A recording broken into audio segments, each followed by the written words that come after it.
दोस्तों curiosity rover को 2012 में लॉन्च किया गया था, जिसके ऊपर मैं ऑलरेडी बहुत ही अमेजिंग वीडियो बना चुका हूं। अगर आपने वो नहीं देखी तो जल्दी से जाकर देखें, लिंक आपको नीचे डिस्क्रिप्शन में मिल जाएगा। उस वीडियो में मैंने उसकी कुछ डिस्कवरीज के बारे में बात की है, लेकिन उस रोवर को मार्स पर गए हुए आज 10 साल हो चुके हैं। आखिर 10 सालों में इसने वहां क्या कुछ देखा और रात को इसने वहां कौन सी खतरनाक तस्वीरें खींची थी, और फिर इस रोवर को मार्स की सरफेस पर हरकत करती हुई क्या चीज नजर आई, ये आप जानोगे आज की इस वीडियो में। तो पूरी वीडियो वॉच कीजिएगा। और आप देख रहे हैं स्पेस वर्ल्ड। इस रोवर को 6 अगस्त 2012 को लॉन्च किया गया था।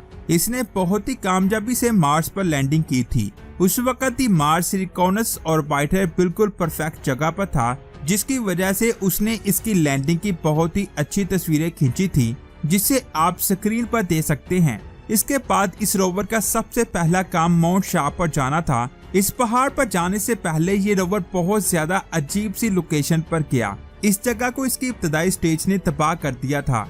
असल में मार्स का एटमॉस्फेयर बहुत ज्यादा अजीब है, जिसकी वजह से कोई भी स्पेसक्राफ्ट जब लैंडिंग स्टेज पर होता है तो इसका पैराशूट इसकी हिफाजत नहीं कर सकता। इसी वजह से सभी रोवर्स में डिसेंट स्टेज होती है, जो इन्हें लैंड करने में हेल्प करती है। जब ये रोवर उस जगह पर गया जहां इसके डिसेंट स्टेज ने लैंडिंग करवाई थी, तो वहां से इसे कुछ पत्थर मिले।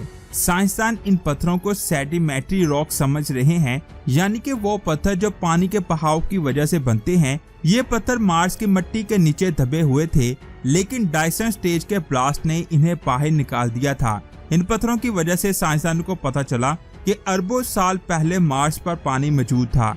इसके बाद क्यूरियोसिटी रोवर को मार्स की सतह पर 16 दिन हो चुके हैं। इस दिन इसने माउंट शार्प की सतह पर बने हुए डिजाइन को स्टडी किया। इस डिजाइन से भी ये वाज़िया हो रहा था कि मार्स की सतह पर पानी मौजूद था। इसके बाद 27वें दिन क्यूरियोसिटी रोवर एक और जियोलॉजिकल फॉर्मेशन के करीब आता है, जिसे देखकर ऐसा लग रहा था कि सदियों पहले मार्स की सतह पर पानी मौजूद था। इस फॉर्मेशन को सेडिमेंट्री कोलक्यूलोमेरिड कहा जाता है और ये पानी के बहाव की वजह से बनता है। इसके बाद नासा के साइंसदानों ने इस रोवर की कंडीशन को चेक किया कि ये सही से काम कर रहा है या नहीं। इसके बाद 49वें दिन ये रोवर एक ऐसी जगह पर पहुंचा, जिसे देखकर साइंसदानों को ऐसा लगा कि सच में मार्स पर पानी मौजूद था। इस जगह पर बड़े पत्थरों के साथ और भी बहुत ज्यादा छोटे पत्थर मौजूद थे। जब साइंसदानों ने इनको मजीद स्टडी किया तो उन्हें पता चला कि ये पानी का बहाव एक तरफ ही जा रहा था। ये मैप जो आप अपनी स्क्रीन पर देख रहे हैं, इसे हमें पता चलता है कि क्यूरियोसिटी रोवर ने अब तक कितना सफर तय कर लिया है। इसके बाद क्यूरियोसिटी रोवर ने माउंट शार्प की एक और कमाल की इमेज को कैप्चर किया, जिसकी वजह से हम इसकी ऊंचाई के बारे में अच्छे से जान पाए।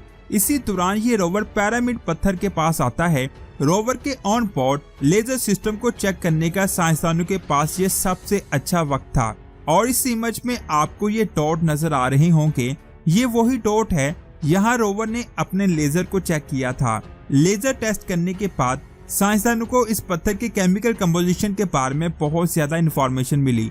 इस पत्थर की केमिकल कंपोजिशन जमीन पर मौजूद पत्थरों के साथ बहुत ज्यादा मैच हो रही थी। इसके बाद क्यूरियोसिटी रोवर ने मिट्टी के सैंपल्स को चेक किया, जिसे आप इस वीडियो में देख सकते हैं। इस मिट्टी को फिल्टर करके सील किया जाता है ताकि इसे अच्छे से स्टडी किया जा सके। इतने में इस रोवर को प्लास्टिक की एक चमकती हुई चीज दिखाई दी। जब इसे ध्यान से देखा गया तो पता चला कि ये कुछ और नहीं बल्कि लैंडिंग के दौरान इस रोवर से निकला हुआ प्लास्टिक का टुकड़ा है।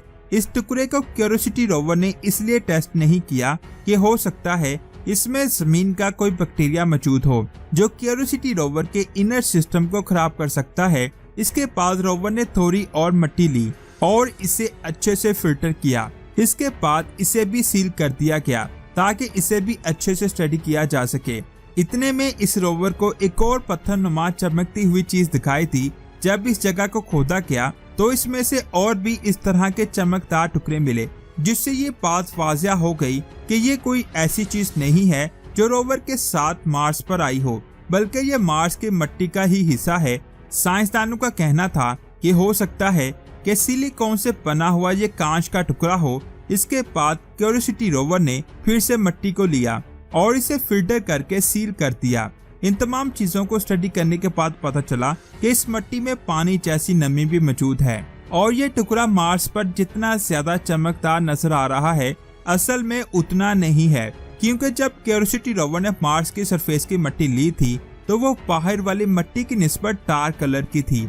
इसके बाद क्यूरियोसिटी रोवर ने इस सैंपल्स को हिट किया तो इनमें से उसे सल्फर, कार्बन डाइऑक्साइड और ऑक्सीजन मिले। इसके बाद रोवर ने ब्रेक ली और कुछ टाइम के बाद पैनोरामा इमेज को कैप्चर किया।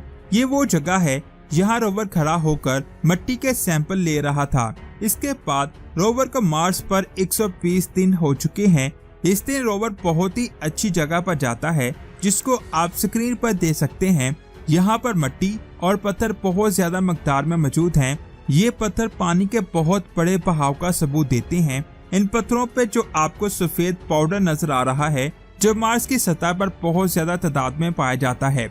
इसके बाद रोवर एक ऐसी जगह पर जाता है जिसे येलो नाइफ भी कहते हैं। यहाँ पर भी बहुत बड़े बड़े पत्थर मौजूद हैं। जब इन पत्थरों को स्टडी किया गया तो साइंसदान को पता चला कि ये ऐसे पत्थर हैं जिन पर माजी में मिनरल्स मौजूद हुआ करते थे जो पानी के होने का सबूत दे रहे हैं। ये बात आप जान लें, मार्स की सतह पर सबसे पहले मार्स पाथफाइंडर रोवर ने लैंडिंग की थी। ये रोवर इतना ज्यादा एडवांस नहीं था। इस रोवर का काम मार्स के रास्तों को ढूंढना था ताकि फ्यूचर मिशन के लिए एक मैप तैयार किया जा सके। वक्त के साथ साथ रोवर्स को मजीद एडवांस बनाया गया और क्यूरियोसिटी रोवर में ड्रिलिंग मशीन भी लगाई गई ताकि मार्स के पत्थर और इसके सरफेस में सुराख करके प्रॉपर डेटा हासिल किया जा सके। ये बात आप जान लें, ड्रिलिंग करने के लिए बहुत ही सीधे रॉक का इस्तेमाल किया गया। जैसे ही ये रोवर इस रॉक में सुराख करने के लिए जा रहा था तो इसे एक पत्थर का टुकड़ा नजर आया जिसे टिंटना कहते हैं।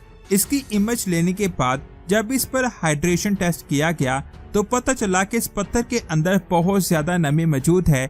इसके बाद साइंसदानों की टीम ने रोवर को सारी रात काम करने का ऑर्डर दिया और ये पहली तस्वीर है जो रात के वक्त कैप्चर की गई थी। साइंसदान ये देखना चाहते थे कि क्या इसमें कोई फ्लोरोसेंट मिनरल मौजूद है, यानी कि ऐसा मिनरल जो अल्ट्रावायलेट लाइट में बहुत ज्यादा चमकता है। हमारी जमीन पर भी ऐसी बहुत ज्यादा चीजें मौजूद हैं जिसकी वजह से साइंसदान इन्हें चेक करना चाहते हैं। चेक करने पर पता चला कि इसमें ऐसा कोई भी मिनरल मौजूद नहीं है। इसके बाद ड्रिलिंग प्रोसेस में रोवर का एक टायर पत्थर के ऊपर आ गया जिसकी वजह से वो पत्थर टूट गया। इस पत्थर के अंदर चमकदार चीज मौजूद थी। साइंसदान का कहना है कि ये सिलिका है जो मार्स की सतह पर बहुत ज्यादा तादाद में पाया जाता है।